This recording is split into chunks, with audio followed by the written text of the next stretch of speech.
بسم اللہ الرحمن الرحیم۔ حضرت عمر بن ابسہ رضی اللہ عنہ سے روایت ہے کہ نبی صلی اللہ علیہ وآلہ وسلم نے فرمایا، جو شخص مسجد بناتا ہے تاکہ اس میں اللہ کا ذکر کیا جائے تو اس کے لیے جنت میں گھر بنا دیا جاتا ہے۔ جو شخص کسی مسلمان کو آزاد کرتا ہے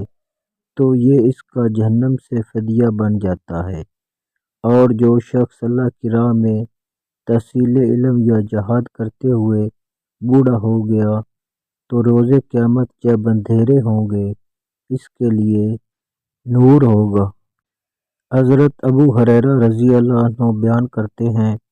رسول اللہ صلی اللہ علیہ وآلہ وسلم نے فرمایا، جو شخص کسی مسلمان کو آزاد کرتا ہے اللہ اس کے ایک ایک عضو کے بدلے میں اس آزاد کرنے والے کے ایک ایک عضو کو جہنم کی آگ سے آزاد کر دیتا ہے، حتیٰ کہ اس کی شرمگاہ کو اس کی شرمگاہ کے بدلے میں آزاد کر دیتا ہے۔ حضرت ابو ہریرہ رضی اللہ عنہ بیان کرتے ہیں،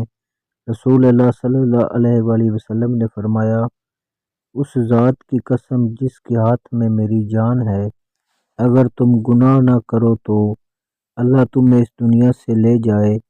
اور ایک دوسری قوم لے آئے جو گناہ کریں، پھر اللہ سے مغفرت طلب کریں